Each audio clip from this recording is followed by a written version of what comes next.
이제 시작하도록 하겠습니다. 저와 함께 해주시는 분들 대단히 감사하고요. 온라인, 오프라인으로도 많은 분들이 신청해 주셨네요. 말씀과 숨, 쉽게 말하면 성경과 성령에 대한 어떤 들어보지 못했지만 반드시 알면은 더 도움이 되는 그런 과목을 이제 다루게 되었습니다. 보시다시피 이브 콩가르 추기경님의 책 제목 말씀과 숨을 그대로 이렇게 따왔거든요. 라파로 핸들러 수플리 해가지고 했는데요. 이제 시작해 보도록 하겠습니다. 시작하는 우리 성구 같이 읽어볼까요? 성부와 성자와 성령의 이름으로 같이 읽겠습니다. 주님께서 나에게 기름을 부어주시니 주 하느님의 영이 내 위에 내리셨다. 주님께서 나를 보내시어 가난한 이들에게 기쁜 소식을 전하고 마음이 부서진 이들을 싸매어 주며 잡혀간 이들에게 해방을 갇힌 이들에게 석방을 선포하게 하셨다. 성부와 성자와 성령의 이름으로 아멘. 여기에서 기름 부음이라는 단어도 많이 들어보셨을 겁니다. 또 뭐 여러 가지 강의들을 많이 접하셨을 텐데 이 기름 붓다는 건 한마디로 찜했다는 겁니다. 넌 내 거다 했다는 것이고, 그럼 왜 내 거라고 찜하셨냐 하는 목적에서는 용사가 되기 위해서, 군사가 되기 위해서였습니다. 고대 저 근동 시절에는 출정식에 앞서서 전사들을 기름 바르는 곧 그들이 믿는 주 보호신, 그 패트론 갓이라고 하죠. 주 보호신이 너희들의 승리의 담보가 될 거다, 보증수표가 될 거라는 믿음의 차원에서 기름을 한 명 한 명 이렇게 발라줬던 거죠.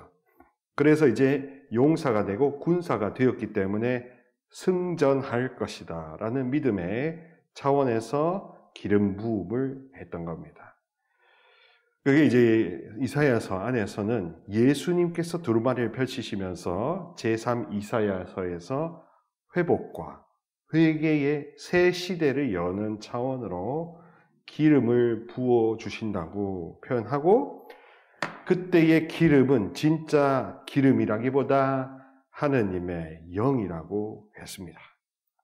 이 영이라는 표현이 이 8주 동안 16개 부분 강의 동안 계속해서 반복되는 우리들의 키워드입니다.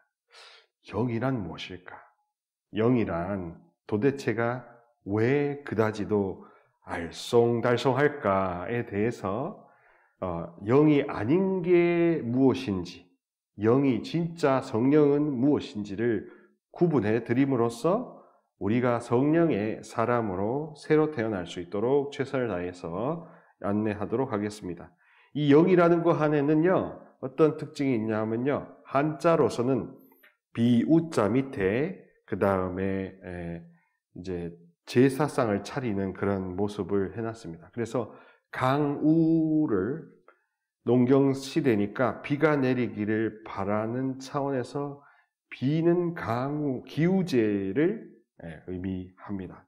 그래서 누군가의 그 어떤 이제 기도나 어떤 이렇게 이걸 통해서 멀쩡했던 하늘에 갑자기 비가 쏟아지니까 비를 쏟아내리게 하는 그 백그라운드에 힘을 두고 영이라고 했던 겁니다. 그러니까 보이지 않는 것을 보이게 창출해내는 힘, 근원, 에너지, 넉, 이런 걸 가지고 영이라고 했던 것이고, 그 앞에 성이 붙어서 성령이 될 수도 있고, 그 앞에 악이 붙어서 악령이 될 수도 있고, 사람이 짝 붙어서 일령이 될 수도 있는 겁니다. 이거는 나중에 이제 갈 때 영분별 차원으로 가보도록 하겠습니다. 그래서 기쁜 소식이라고 하는 우리가 말하는 복음은 기본적으로 아무것도 없는 상태에서 뭔가 솟아나는 것입니다. 아무것도 보이지 않고 아무것도 없는 차원에서 뭐가 드러나고 나타나는 것을 택하는 것입니다. 그리고 근본적으로 성경적이고 그리스도교적인 구원, 해방, 기쁨이라는 것은 진짜 쫄딱 망하게 생겼는데, 쫄딱 완전히 어두움에 망하게 생겼는데, 첫 번째 죽음, 두 번째 죽음까지도 갈 뻔했는데, 두 번째 죽음이란 지옥으로 가는 거죠. 그 두 번째 죽음이라는 것까지의 위기에서 건짐을 받는 것, 건져지는 것을 두고 우리가 기쁜 소식이라고 하는 겁니다. 그러니까 가난한 이들에게도 기쁜 소식이고, 잡혀간 이들에게도 기쁜 소식이고, 갇힌 이들, 묶인 이들, 무언가 없는 사람들에게 수여하시는 거죠. 그래서 없던 사람들, 무망의 상태에 있는 사람들에게 희망을 주시는 것을 기쁜 소식이라고, 복음이라고 하는 거고, 우리가 다 그런 복음의 통로자 되라고 기름 부음을 받는 겁니다. 지금 이 시대에 필요한 기쁜 소식을 주라고, 용사가 되고 군사가 되라고, 빛의 군사가 되라고 기름을 부어 주시죠. 기름 부음이라고 쓰고 실제로 임하는 것은 내 안에 하나님의 영입니다. 하나님의 힘이고, 없던 것을 있도록 만들고 있던 것을 없애실 수 있는, 어두운 악마나 병만은 없애버리고, 그 다음에 절망을 없애버리고, 그리고 분열을 없애버리고, 화목과 인애와 단결과 일치와 평화를 있게 만들어버리는 이런 변화, 변모, 트랜스폼이 기쁜 소식이라고 하면 되겠습니다. 오늘은 첫 번째 이 부분 강의는 성령론에서 우리가 해결을 봐야 하는 문제, 곧 감정과 말씀과 성령이 어떻게 연결이 되어 있는지, 그것에 대해서 좀 밝혀드리고자 합니다. 왜냐하면 우리가 따로따로 배우다 보니까 서로가 어떻게 연관이 있는지, 어떻게 도움을 주고 받을 수 있는지에 대해서는 그 누구도 통합적으로 이야기하는 경우가 없었을 겁니다. 막 그런 것 때문에 이 강의의 제목이든 주제가 솔깃하셔서 아마 선택을 하셨으리라 믿는데요. 특별히 오늘 성령을 먼저 들이대기보다 말씀 속에 있는 감정의 세계, 어떤 정서라는 것에 대해서 말씀을 드리도록 하겠습니다. 왜냐하면 요즘 시대에 이 정서적 불안정을 경험하는 사람들이 너무 많은데, 그런 사람들에게 일일이 우리가 전문가적인 수준의 상담을 제공하기에는 시간이 너무 많이 걸리고, 자격증을 따기에는 너무 버겁고, 또 모든 사람이 자격증을 딸 수 있는 게 아니다 보니까, 그러면은 좀 더 보편적인 차원으로, 성경의 차원으로 한번 보고자 하는 겁니다. 또 이렇게 됐을 때 성령론, 성령의 제3위 하느님을 바라보는 눈이 제대로 트일 수 있기 때문입니다. 한번 읽어보실까요? 시작. 감정은 무시도 억압도 하면 안 된다, 이겁니다. 우리가 한국 사람으로서 가지는 첫 번째 관념이 뭐냐면, 네 감정을 절대 신뢰하지 마라 하는 겁니다. 하도 객관적으로 보라는 것들을 더 많이 받거나, 아니면 아예 네 곤조대로 봐라, 네 본성대로 보라 하는 쪽으로만 해서 무언가 중도적이면서도 융합적인 차원의 이야기를 하지 않는 것 같습니다. 그래서 저는 이것을 무시도 해도 안 되고 억압도 해도 안 되며 대체 뭔데 하는 입장으로 보고 싶은 겁니다. 바쁜 생활 속에서 부정적 감정을 우리가 상처라고 할 수 있는데, 그 상처를 억지로 외면하려고 안간힘을 쓰고 있습니다. 게다가 청교도 정신, 그리고 금욕 수덕주의 덕분에 참고 견디는 게 미덕이다라고 들어왔던 겁니다. 그런데 참고 견뎌서 사라지면 괜찮은데, 참고 견디면서 내가 어떤 영적인 어떤 뭐 비장의 카드 혹은 치료법이랄까 기도법이랄까 뭐 여러 가지 영육 간의 어떤 지혜를 동원해서 소멸시켜버리면 상관이 없는데, 그러면 참고 견디는 게 부화시키는 그런 비법 아니겠습니까?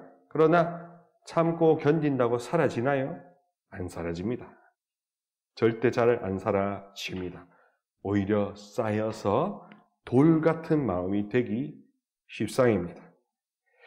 그리고 심리적이나 정신욕동으로 봐도 부정적 감정을 무시나 억압할수록 오히려 더 강렬해지는 겁니다. 저는 이제 기도를 이렇게 누군가 이렇게 해주다 보면 하나님께서 감사하게도 그 영의 상태를 조금은 느끼게 되는 경우가 간간히 있는데요. 그럴 때 보면 간간히 보면 이런 이 교탁 같은 여기다 돌을 이렇게 대고 있는 느낌을 받는 겁니다. 여기 이 노트북 철판에다가 알루미늄 판에다 대는 것처럼 딱딱하고 무감각하고 무감정하며 살아 움직이는 살 같은 마음은 없이 느껴질 때가 있습니다. 그래서 그것이 결국 왜 그런가? 모든 것이 점점 쌓이고 쌓이면서 녹거나 없어지지 않고 계속 내면에 어두움을 불러들이는 경우, 그 악한 마음이 더 되게 만드는 경우라고 볼 수 있습니다. 저절로 해소되는 것도 아니고 또 이것은 언제나 도로 갚아야 될 빚더미가 된다는 겁니다. 빚더미가 된다는 겁니다. 그리고 어느 모 정신과 의사는 이런 표현을 합니다. 해결되지 않은 감정에는 유효기간이 없다. 그러니 함께 하시는 우리 수녀님들과 우리 자매님들과 저도 제 인생을 봐도 거창한 이상을 주장한들 이 감정이 해소되거나 소멸되지 않고 영신수련 이사니아시오 말씀하시듯이 무질서한 애착이 제거가 되지 않으면 어떻게 평화를 향유할 수 있겠습니까? 말씀을 향유할 수 있겠습니까? 성령을 인하여 숨통이 틀 리가 잘 없는 겁니다. 그래서 감정에 대해서 다시 정서에 대해서 지금은 중립적으로 그 자체로서 바라보려고 합니다. 심리학을 스님들과 많은 분들이 연구하는 이유도 과연 그게 중립적으로 뭔데 하고 바라보려는 노력 아니겠습니까? 구약 성경에서는 기본적인 감정, 주요 지배적인 정서라는 것은요, 기쁨입니다. 하나님께서 보시니 기뻤다, 하나님께서 보시니 좋았다, 하나님께서 보시니 흐뭇했다 하는 기쁨입니다. 원죄 사건 이전에 등장하는 기쁨입니다. 그러니까 죄를 이야기하기에 앞서 반드시 전제가 되어야 되는 것은 바로 기쁨입니다. 그러나 이것이 교리적으로 캐리그마 차원에서 원죄와 죄로 우리를 이렇게 옮겨버리면 죄인 아닌 사람 어디 있습니까? 허물 없는 사람은 누굽니까? 그런데도 예수님이 로마 사도 바오로의 로마서에 따르면 성령으로 말미암아 아빠, 아버지, 하나님 자녀로 삼는다는 것은 죄가 구약에서 특히 하나님 아버지 앞에서는 문제가 아닐 수 있다는 겁니다.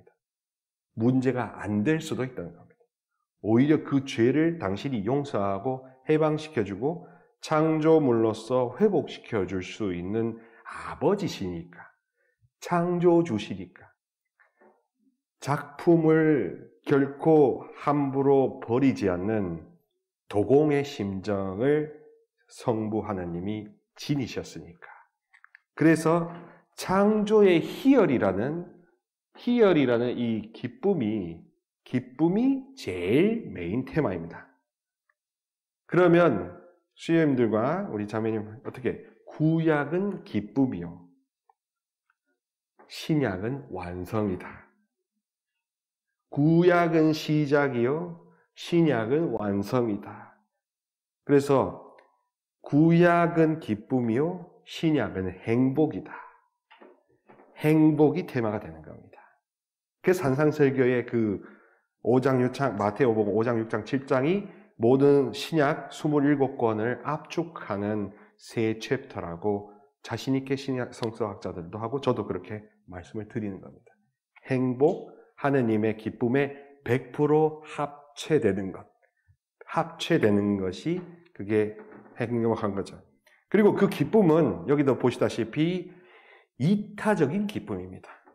베푸니까 신으로서 자족하고 자존하실 수 있는 분이니까 누구에게 의존하거나 기대거나 도움을 구하지 않아도 되는 그런 분이니까 우리에게 마음껏 주고 싶어 하신다는 거죠.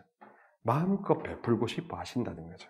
그래서 당신이 당신다워질 때 신이 신으로서의 권능을 100% 풀파워로 쓰실 수 있을 때의 그 기쁨, 흐뭇함, 충만함을 구약 히브리 성경에서는 가장 중요한 대전제로 삼는 셈입니다.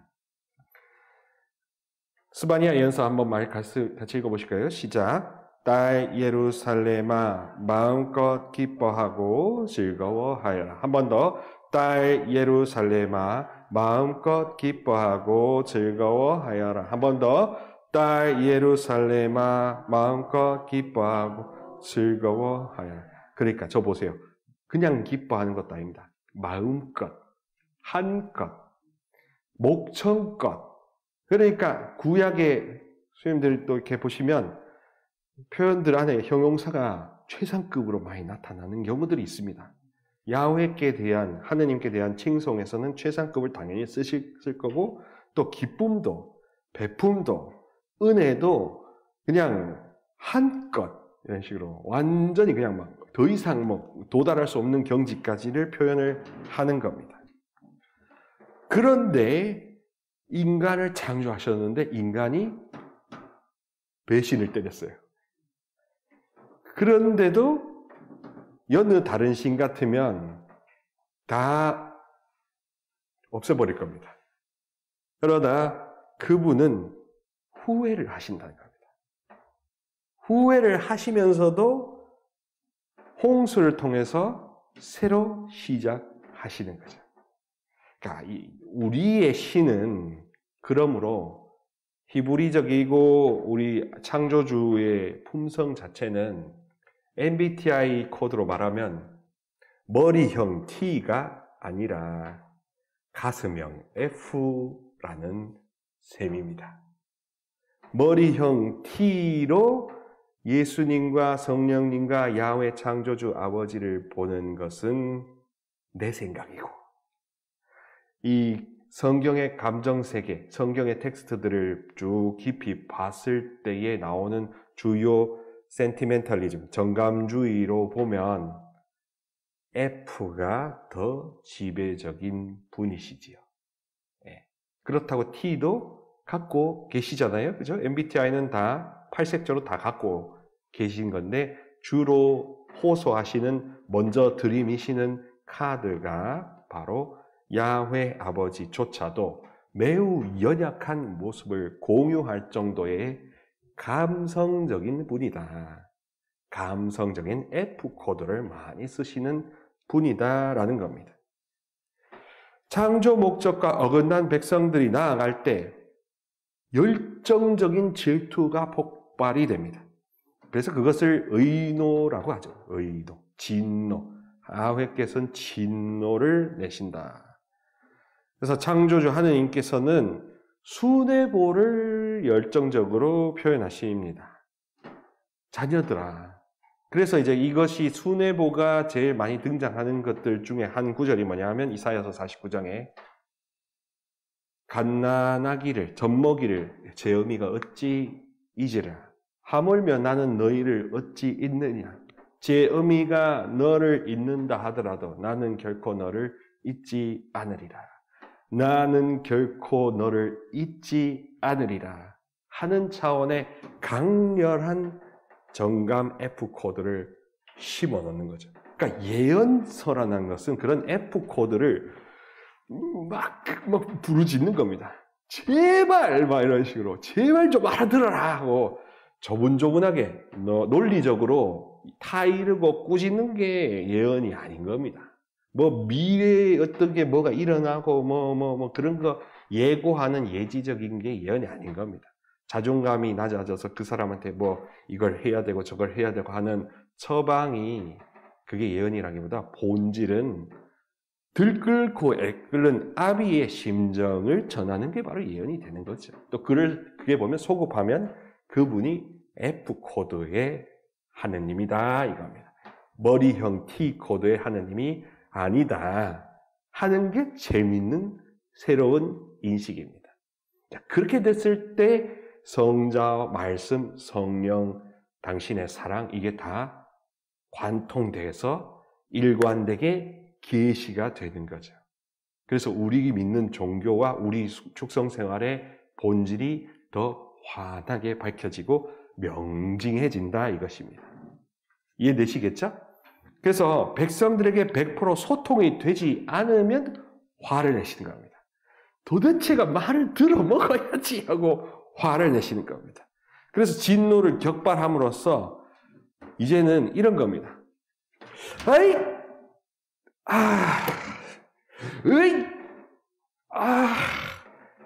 화를 내려고 하다가도 백성이 다칠 것 같은 생각이 들면 당신을 다치게 만드는 겁니다. 당신을 그치게 만드는 겁니다. 당신을 더욱더 스스로를 미치게 만드는 거예요. 그래서 당신 스스로 순환받기를 자청하시는 하느님이라서 라틴어로 파시오, 패션, 순환이라고 하는 겁니다. 그분의 열정이라고 하는 겁니다.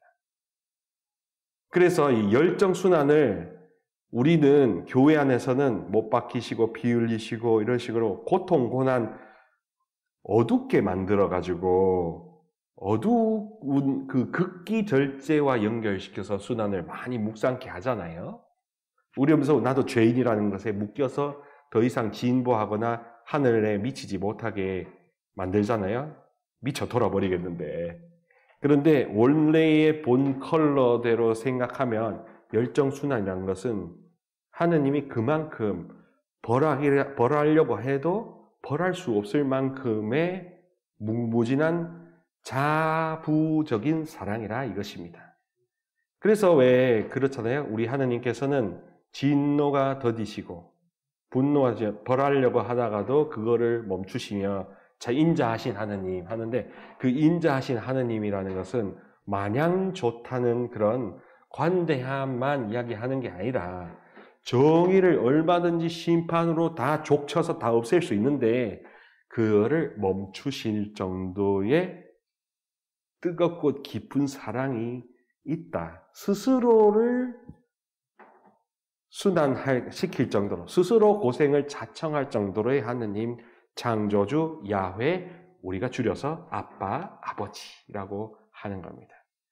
그래서 오늘 제 모든 강의의 결론은 이 로마서 8장 15절 아빠, 아버지로 귀결을 시켜 드리는 겁니다. 결국에는 성령께서 하시는 것도 아빠, 아버지라는 것을 실감하도록 느끼게 해주는 거거든요. 결국 그런 정감 안에서 기도를 올려드리는 셈이 되니까요.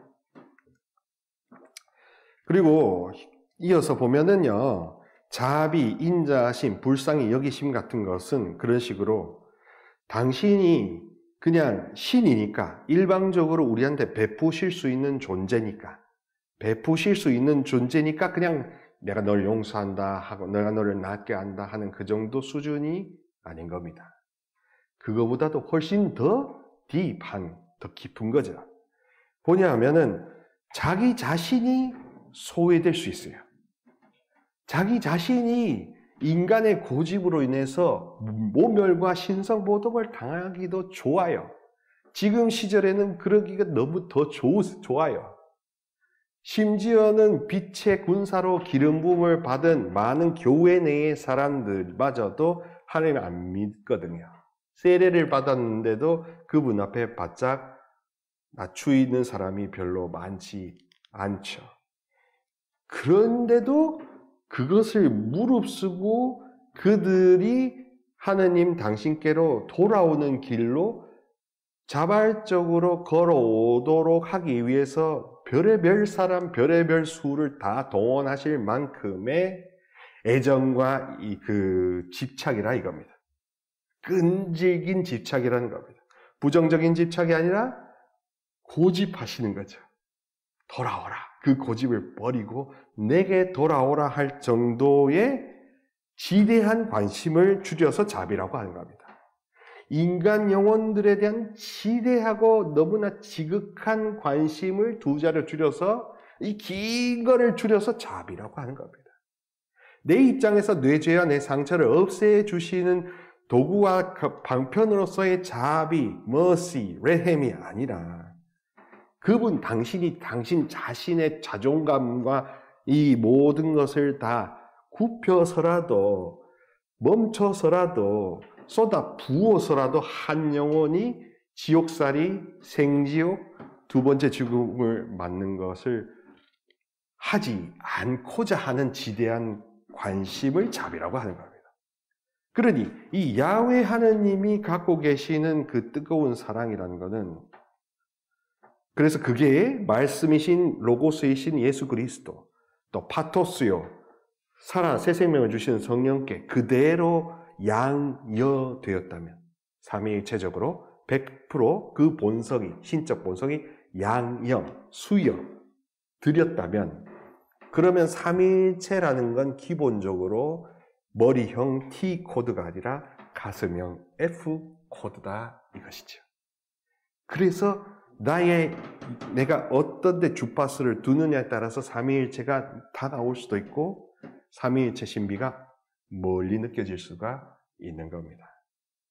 그래서 나에게 주시는 베푸시는 사랑이라는 내 중심적으로 볼 것이 아니라 나와 상관없이 그 안에서 이렇게 엄청나게 흘러넘치는 친교를 이루시는 그 정감적인 feeling을 본다면 F코드의 사랑을 본다면 그러면 우리를 안 불쌍하게 여기시는 게 어색한 거고 우리를 안 도우시는 게 이상한 거고 우리를 보고 다 덤벼 드시는 것이 너무나 감사하면서도 좋은 희소식, 기쁜 소식이다 이렇게 생각이 될 수밖에 없는 거죠.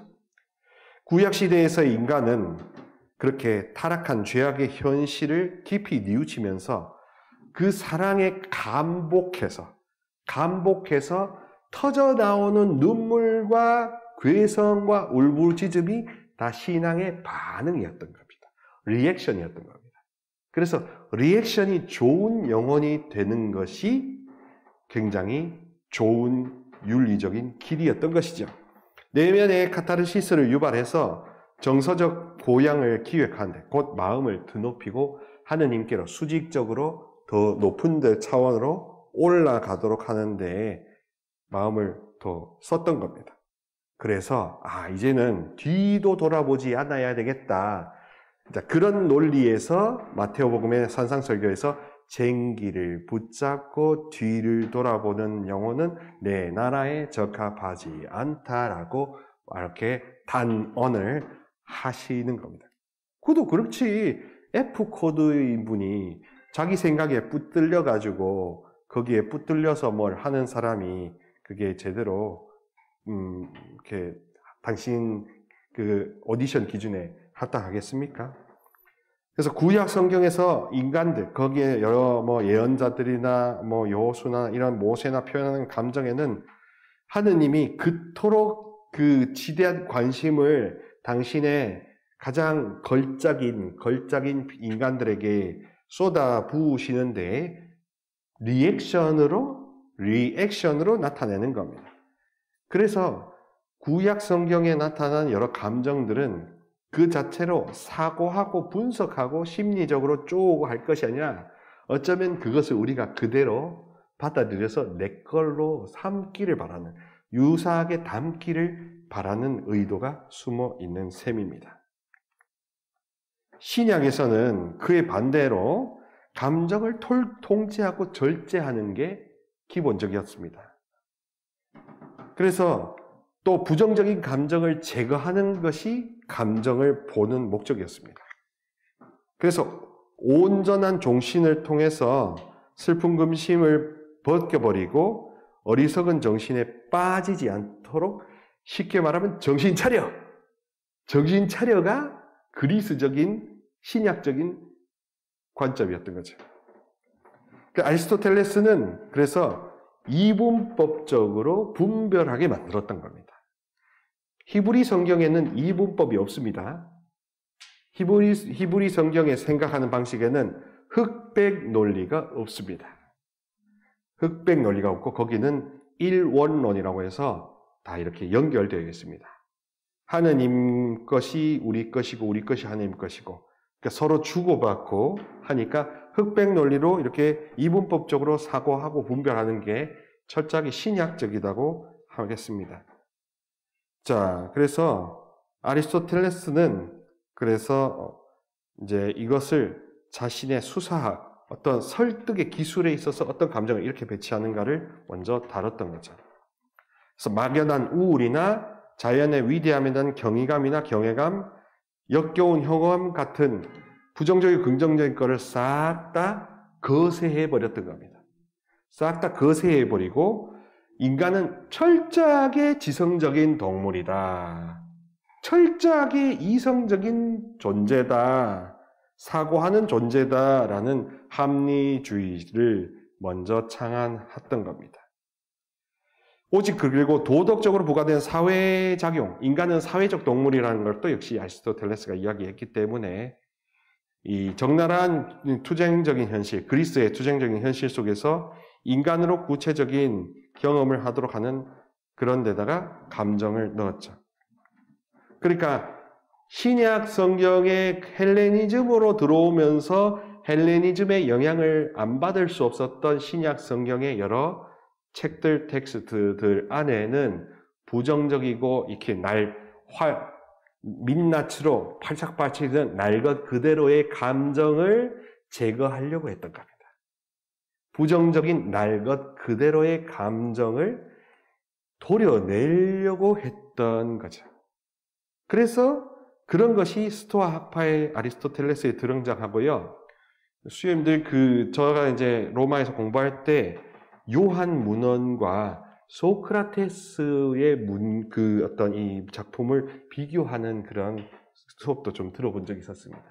그러니까 요한복음이 읽으면 읽을수록 상징적으로 어려운 이유가 소크라테스가 삼파술처럼 자꾸 질문을 던져서 스스로가 자기 거 안으로 들어가서 자기가 스스로 답을 도출해낼 수 있도록 유도해냈잖아요. 그런 식으로 요한계의 문헌이 자꾸 읽으면 읽을수록 자기 안으로 들어가서 자기 안에 이미 계시는 주님과 살갑게 만나도 사귀도록 이렇게 파고들도록 했던 겁니다. 그런 그 당시의 헬레니즘 철학이나 이런 것들의 영향을 안 받을 수가 없었던 것이죠. 특별히 부정적인 감정을 제거해야 된다는 것. 구약에서는 부정적인 감정을 제거하는 게 목적이 아니었죠. 구약 성경의 감정 세계는 부정적 감정이 있으면 그분이 화를 내시고, 죄송합니다. 이게 자꾸. 네.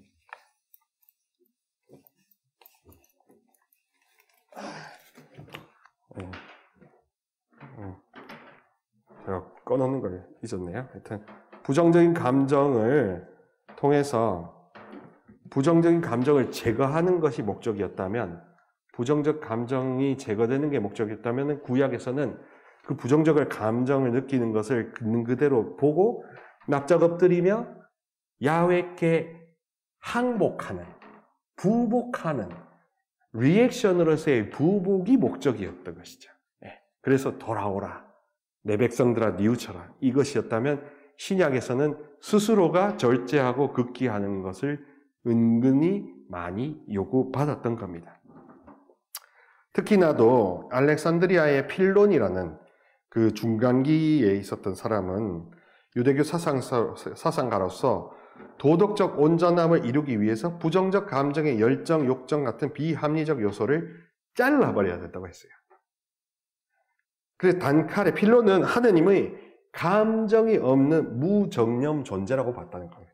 신기하죠? 유대교 출신인데 이미 헬레니즘 교육, 아리스토텔레스 교육을 받았기 때문에 구약을 따르는 게 아니라 아리스토텔레스나 이 헬레니즘적인 것을 더 많이 따라서 절제극기를 사상의 본질로 삼았던 겁니다. 자기의 신조의 핵심을 부정적인 감정의 절제, 제거로 보았던 거죠. 그래서 목표에 맞춰 감정 없는 하느님과 같이 되는 게 인간 최고의 지향점이다 라고 봤습니다. 필로는 유대교적 삶의 길이 우월한 극기의 형태라는 원론적 통제. 그러니까 감정을 통제하고 절제하는 게 우월한 극기라고 봤던 거예요. 극기 중에 우월한 거라고 봤습니다. 극기 중에 우월한 거라고 봤습니다. 도덕적 수련의 과정이 자신의 능력과 적성에 맞춰 조정돼야 할 필요를 인정했습니다. 참고로 제가 강의 자료는 그 클래스팅에 올려놨으니까요. PDF로 보시면 되겠습니다. 경건한 이성적 사고, 거룩한 이성적 사고가 필론이 말하는 도덕적 경건주의라는 겁니다. 그러니까 신약이 어느새 윤리도덕적인 경건주의로 코드가 맞춰진 겁니다. 구약은 펄펄 날뛰는 그런 날 것 그대로의 감정을 표출하기도 하고 민낯을 다 드러내기도 하고 다윗이 뭐 바세바를 취하는 이런 모든 것들, 그리고 아가서에서 말하는 그런 에로틱한 모든 것들을 여과 없이 그대로 드러내면서 에로틱한 면도 다 드러내는데, 신약에서는 그 에로틱 면이나 이런 날 것 그대로의 것을 다 편집해버린 거죠. 왜? 편집해서 극기하는 게 가장 이상에 맞으니까. 가장 완전한 인간은 그래야 되니까. 그래서 인간이 어떤 상황에서도 담담하고 태연하게 감정 욕구에 사로잡히지 않고 신적 이성에 따라 행동할 수 있다. 그래서 감정을 하급으로 취급하는 겁니다.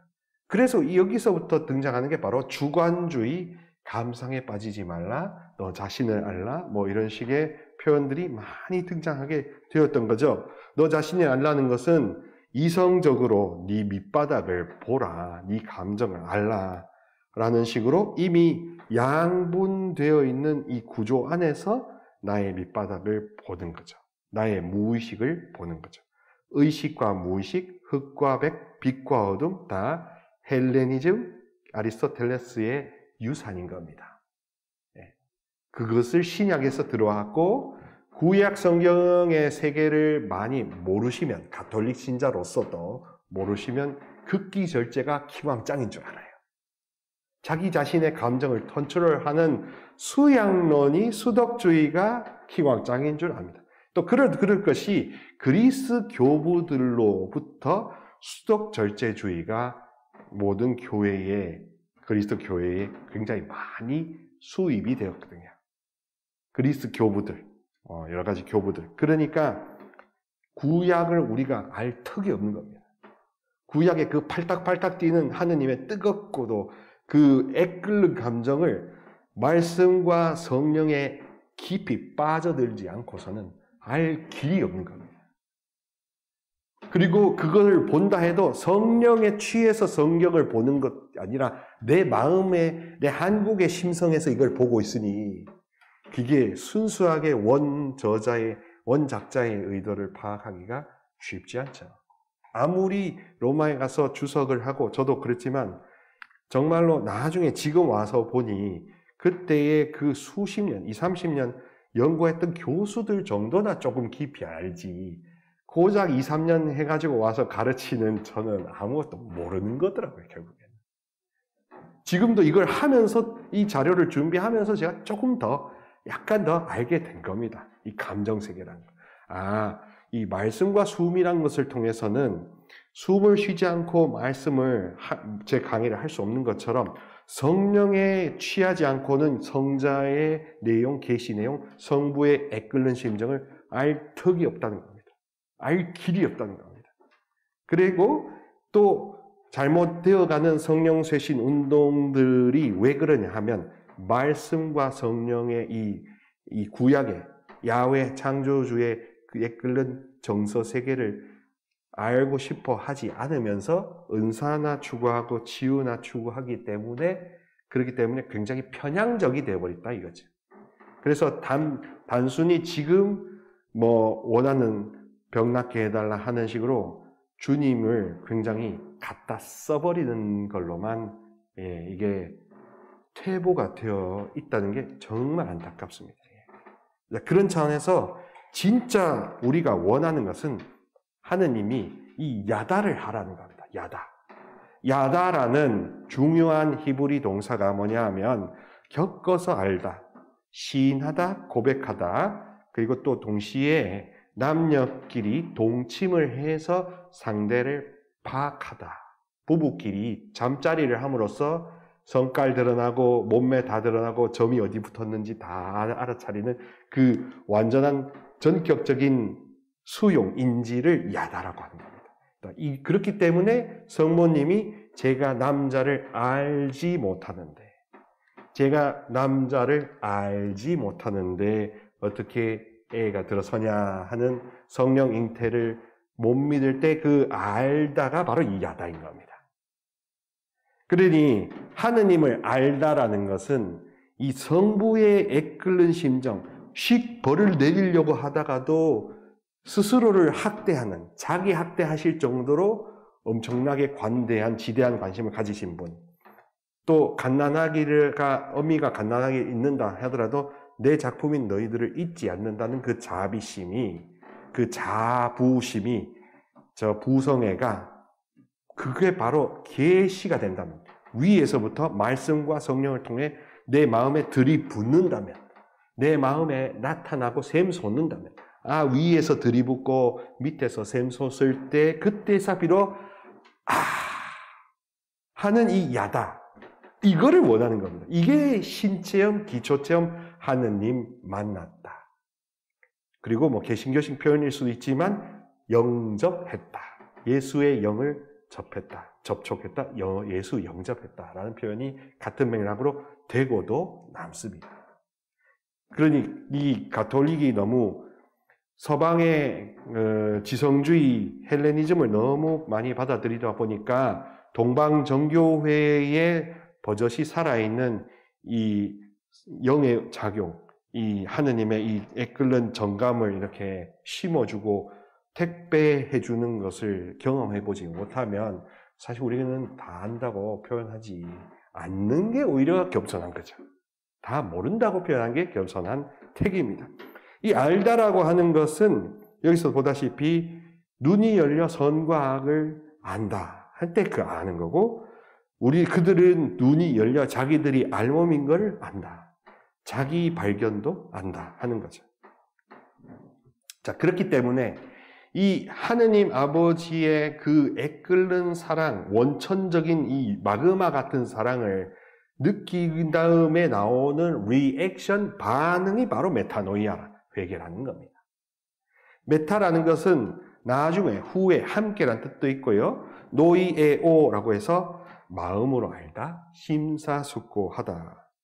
그래서 더 마음을 좋게 바꾸다, 다르게 생각하다. 익숙하던 방식과 다르게 생각하는 게 회개인 겁니다. 그러니까 사고의 전환, 새로운 열림, 내가 이 나이에도, 이 학력에도, 이 수준에도 뭐가 새 세계가 완전히 딴판이 되는 게 바로 새 창조가 회개 메타노이아인 거죠. 그리고 그것을 구약의 감성과 연결시키면 창조주의 본래 디자인대로 원래 그랬어야 하는 관계를 회복한다. 그랬어야 하는 관계가 뭐냐고요? 예수님을 보는 겁니다. 예수라는 인격이 어떻게 행동하고 사고했냐가 사실 성부가 인간인 이랬어야 한다라는 샘플을 제시해 주시는 거죠. 그래서 우리는 예수님을 따라가고 본받고 닮으려고 한다는 게 힘이 엄청 들지만 그게 정답이고, 그리고 또 더 감사한 건 성령을 자꾸 찾고 외치고 부르고 섭취하고 가까이 할수록 그 예수 닮음이 된다는 겁니다. 서서히 콩나무 시루에 물을 주듯이 될 수밖에 없다는 것입니다. 그래서 구약 성경에 나타난 이 감성, 애끓음, 이 아비의 절절함, 마치 그러면은 이제 개신교의 그 하나님 사랑을 경험했던 사람들이 막 간증할 때 막 온 감정을 다 동원하잖아요. 막 사자처럼 포효하잖아요. 근데 많은 그 사제나 강의하시는 분들이 자기 자신 그 강사로서의 감정을 안 쓰잖아요. 굉장히 정제되고 차분하고 극기하며 그냥 엄선된 결과만 전해주는 거잖아요. 근데 그 엄선된 성경 강의가 맞는 거이긴 하지만 더 나은 건 아니다. 옳은 것은 맞지만 더 좋은 것은 아니다 하는 겁니다. 가치의 차원에서는 사실은 그렇다고 뭐 욕설을 섞어서 하라는 건 아니지만 이 들끓는 심정을 성령의 말씀의 영을 통해서 그대로 터치 받은 상태에서 가르칠 수 있다면 그 사람이 사실 제일 설교자요 예언자가 되는 거죠. 그죠? 자, 이제 그러니까 이 1강의의 핵심 것은 바로 새로운 비전을 한번 가져보자는 초대입니다. 우리 함께 하시는 온라인 오프라인 함께 하시는 분들께 지금까지 여러분들이 신앙을 삼위일체를 보던 관점이 완전히 갈리어 버린다는 겁니다. 완전히 토탈하게 완전히 통합적으로 나의 감정, 지성, 의지와 그분의 성주, 성부, 성령, 이 모든 천상의 지상이 100% 형통해버린 거죠. 근데 근거가 없냐? 근거가 있다는 거죠. 가톨릭적이냐? 예, 가톨릭적이라는 거죠.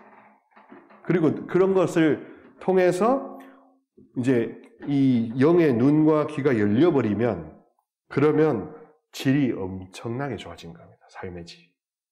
그리고 그래서 이제까지 내가 문제 삼던 것을 문제 삼지 않고 그냥 조용히 묵묵히 지나갈 수 있는 담대함, 용기의 선물이 주어진다는 겁니다. 그게 바로 새 마음, 새 영, 돌로 된 마음이겠죠. 끝으로 한번 같이 읽어보실까요? 시작. 너희에게 새 마음을 주고 너희 안에 새 영을 넣어주겠다. 너희 몸에서 돌로 된 마음을 치우고 살로 된 마음을 넣어주겠다. 그렇습니다. 그러니 사랑하는 우리 수강생 여러분, 성경 말씀을 성경 바이블 스터디, 모든 성서 백주간 모든 것이든 성령 쇄신 이래 신령하는 거든 다 공통 목적이 뭐냐 하면 바로 이 야다에 있다는 겁니다. 하느님의 이 깊은 속정, 창조주의 깊은 속정을 말씀 성자를 통해서 성령 파라클레토스를 통해서 야훼 파더에게 접근해 나아가는 게 그리스도교지. 더 가까이 그분께 다가가는 게 수덕 생활이지. 착한 본성과 윤리 도덕 규정을 지키는 것만 신앙생활이다 하는 것은 반쪽짜리 답이라는 것을 호소해 드리는 겁니다. 그래서 야다 하면 새 마음을 왜 안 바꾸시겠습니까? 왜 새 영을 넣어달라고 왜 목마른 사슴처럼 시편 42편의 목마른 사슴이 왜 안 되겠습니까? 그래서 내 감정을 억압하고 부정했던 모든 돌로 된 이 딱딱한 마음을 애기 살처럼 부드럽게 만들어 주신다는 것이 기쁜 소식이 되는 겁니다. 무지하게 기쁜 소식이 되는 겁니다. 그래서 외치는 게 바로 시편 150편의 마지막 아니겠습니까? 숨 쉬는 것 모두 다 주님을 찬미하라. 할렐루야. 그래서 숨이라는 표현은 그저 숨 쉰다는 게 아니라 말씀이 말씀다워지고 주님이 주님다워지며 내가 나답고 이 삶이 천국살이가 될 수 있는 대로 왕도가 되고도 남는 셈입니다. 이해되시겠죠? 자, 그러면은 1강이 성경과 감정세계를 다뤄봤고 잠시 10분 쉬셨다가 제2강 이제 감정, 성령, 성경의 상호 연관성에 대해서 다뤄보도록 하겠습니다.